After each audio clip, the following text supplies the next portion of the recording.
Me da mucho gusto estar hoy aquí, sobre todo estar en un lugar tan lleno de amigos que durante todos estos años no solamente han acompañado al programa Andantes, sino también en lo personal han acompañado esta labor de casi 20 años también siendo mediador de lectura.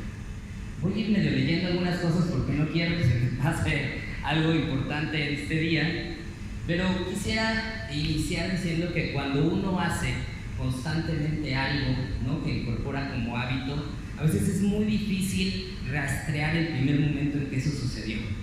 Sin embargo, en el hábito de la lectura, yo sí tengo marcado 4 momentos que dieron inicio a este fabuloso hábito que es leer, la mediación y la literatura. El primero de ellos lleva por nombre Alicia. Alicia fue una maestra que tuve en sexto de primaria y que en muchas ocasiones he tenido oportunidad de platicar la historia con ellos. Si no, la pueden encontrar en internet. En el primer martes de lectores y lecturas que hice hace 16 años con Daniel, hablando de Valeria Luiselli, ahí está, si buscan martes de lecturas, ahí está la historia de Alicia. Y Alicia fue un amor platónico que tuve en la primaria y que cuando me mudo a vivir a Veracruz, en esta edad de la punzada, en la adolescencia, los libros eran una forma de comunicarme con ella o de querer saber más acerca de ella, los libros que en un momento había ignorado y que ella me había sugerido. Yo creo que ahí es donde nace la historia del Casanova lector.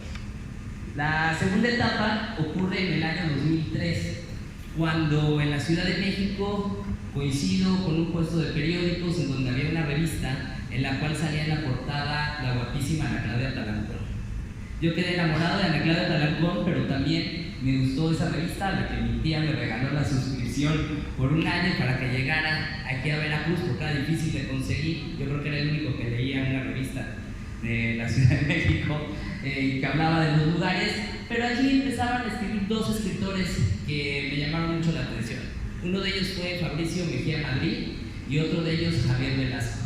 Javier Velasco, ese año 2003, ganaba el premio Alfaguara con una novela que se llama Diablo Guardián. Esa novela se convirtió en mi primer libro, que me acuerdo que me costó 269 pesos en el Sambors. Junté varios domingos para comprármelo y se convirtió en el primer libro que compré por voluntad propia, el primero que inauguró mi librero. En casa, efectivamente, pues había algunos libros de la escuela, algunos libros que había heredado del tío, del abuelo. Sin embargo, este fue como el primero que ocupó. Posteriormente, la tercera fue un encuentro en el 2007 con el Instituto Veracruzano de la Cultura. ¿Y qué fue? Alentado por una novia que tenía en esa época de universitario, que se llama Ángeles García, y un grupo de amigos, iniciamos un club de lectura en una palapa, en el estacionamiento, porque fue allí donde nos dio el nivel un espacio a unos lectores que queríamos hacer, en una palapa un poco polvorienta que me peleaba con algunos integrantes de Mono Blanco porque estaban ellos en la jarana y yo quería llegar después ahí con los libros, y sin mucha experiencia, o más bien ninguna experiencia como mediador de lectura, empezamos formando un pequeño club. Y fue un club muy raro, porque de pronto estaban los amigos de mi novia, mis amigos de la universidad, y empezaron a llegar personas de distintas etapas, edades, formaciones. Y de pronto lo que iba a ser un club de lectura muy pequeño se convirtió en una constelación de lectores con personas, recuerdo los más pequeños de 8 años y los más grandes tenían alrededor de 80. Éramos alrededor entre 12 y 20 personas conviviendo en ese espacio, que creció tanto que muy pronto los lectores quisieron abrir sus propios espacios.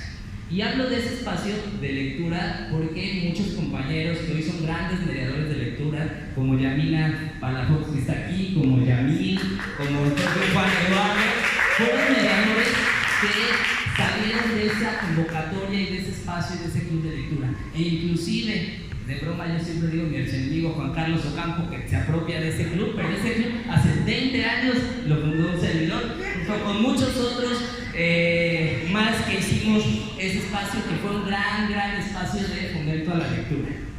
Y bueno, eso me lleva a la reflexión de decir que si algo siento yo de la lectura es que también, por mucho que planees o por mucho que estructures en los proyectos de lectura, al final tratas con personas con pasiones, ¿no? Con emociones, y que ese fue como el primer aprendizaje que a mí me dio el fomento y la mediación, ¿no? Que trabajamos con personas que sienten que un libro les puede gustar más o no, que un libro te puede emocionar a ti y quizás a 20 no. Me acuerdo cuando nos entrapamos porque todo el mundo decía que leyéramos clásicos. Entonces, estar leyendo, no sé, a Michael Ende, a Vargas Llosa, nos entrapamos a leer Crimen y Castigo de Dostoyevsky. No, hombre, qué sesiones. O sea, el libro me había fascinado, pero compartirlo sin ninguna experiencia de mediación y enredados fue un diluvio en el que nos metimos. Y la cuarta, y quizás es la que más directamente me trae hoy aquí, fue en el 2009, cuando en el taller de un amigo que se llama Humberto Hernández, conocí a un grupo de personas, pero con una hice especial clic y fue con Sara.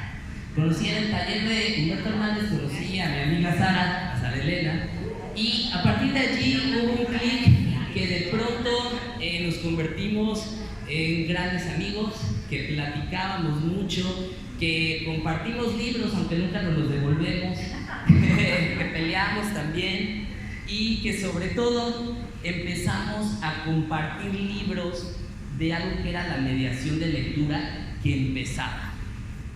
Con Sara tuve las primeras pláticas sobre Belio Cabrejo, sobre Alberto Mangel, sobre José Antonio Marina, sobre Aidan Chambers, sobre Michel Petit, nombres que hoy son base en el tema de la mediación de lectura, y que en ese entonces nosotros jugábamos a ver quién tenía el libro primero, o cómo intercambiábamos tal cosa, o qué proyecto ya, o qué cosas ya habíamos implementado.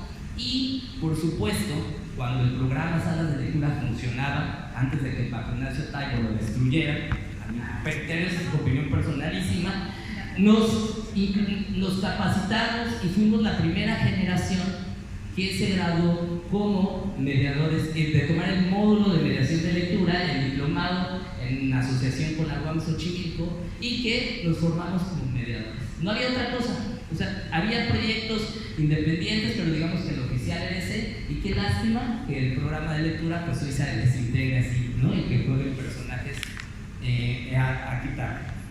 En fin, a partir de allí también descubrimos en esos momentos que la literatura podía compartirse sin solemnidades, porque estaba habitualmente escondida o puesta en un aparador, que los libros podían compartirse y que convivían sin jerarquías entre nosotros, y sobre todo, y algo que dio nombre a un primer proyecto donde capacitamos y regalamos libros y estuvimos conviviendo mucho, que por ahí ha de salir, es esta foto del 2011, es el proyecto de Literatura sin Pretensiones, donde Rodrigo una vez nos acompañó a hablar de la música y de la literatura en el CEBAR, y bueno, y muchos amigos pasaron alrededor de ese taller. Sara siguió su camino y afortunadamente encontró tierra fértil, una tierra muy fértil aquí en el Reflexionario Mocama. Eso fue en el 2015, cuando coincide con Daniel, con Marta, con todo el equipo, y crean el proyecto de Lecturas Andantes. Yo me acuerdo que en ese entonces recibí la invitación de Sara para formar parte, para participar desde los primeros ciclos, y bueno, algunas de estas fotos son de esas primeras veces que hicimos espacios, como voluntario, como participante, pero algo que llamó mucho mi atención es que Lecturas Andantes fue un programa que siempre se ha centrado en que uno se asuma como lector. Y eso parece una cosa sencilla para los que nos dedicamos a leer, pero asumirnos, o nos gusta el hábito de la lectura, pero asumirse como lector implica muchas responsabilidades, y también implica reconocer que la lectura nos transforma y que transforma nuestra forma de vida, y que la lectura también crea comunidad y es otra forma de ver el mundo. Y eso es algo único del programa de Lecturas Andantes y que vale la pena subrayar y destacar. Lecturas Andantes, otra gran diferencia que tiene con muchos programas es que no busca crear especialistas en temas literarios, no busca crear que se cumpla con un plan, un reglamento estricto, sino busca complementar los saberes de las personas, integrarlos y de esta manera hacer tejido y comunidad como la que está hoy aquí presente. Yo aprovecho en especial para agradecer, me vienen muchos nombres a la mente, pero el taller de María Emilia López, Oscar de la Borbolla, los talleres con Michelle, con Adolfo, que todos ellos, todos los que pasaron al principio, generosamente, voluntariamente, y muchos de ellos sin cobrar nada, donaron de su tiempo y de su espacio para capacitarnos a todos los lectores. En fin, para cerrar, yo nada más quiero compartirles, aquí hay algunas de las fotos de las sesiones, que de los 21 ciclos he tenido la oportunidad de participar en 17. Conté en mis archivos que tengo 102 sesiones que hice para el programa de Andantes, con casi 1000 personas que asistieron directamente, 5000 diría yo que indirectas. Compartimos 51 libros en registro, más todos los que se sumaron. Tuve 45 sesiones con profesionistas, donde me prepararon para hacer esta chamba, 20 encuentros entre pares aproximadamente, y recibí del programa en bonos para sumar a la biblioteca que comparto entre 7,000 a 8,000 pesos, lo cual equivale en libros en 45 a 50 libros aproximadamente. Sé que los números a veces suelen ser fríos, pero esos números que les digo son una realidad, lo que convierte a Lecturas Andantes en el programa más exitoso, y lo puedo decir así, más exitoso en el estado en fomento a la lectura y formación de mediadores, que es importantísimo. No hay ningún otro programa, ni siquiera los institucionales, con unas cifras parecidas por mediador. Yo creo que eso merece una...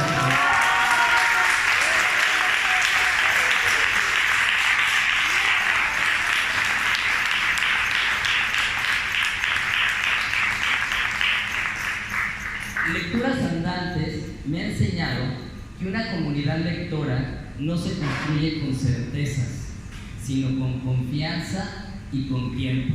Y el tiempo yo creo que va a poner las cosas en su lugar y va a hacer que esta comunidad siga avanzando a pesar de las piedritas que nos puedan poner en el camino. Y bueno, mirando hacia atrás, descubro que ninguno de estos momentos que les conté tuvo la apariencia de algo tan extraordinario. Una maestra, una revista, una palabra, una conversación entre amigos. Pero quizás la historia de la lectura siempre ocurre así, no mediante grandes acontecimientos, sino a través de pequeños encuentros que con el tiempo a todos terminan cambiando la vida. Muchas gracias.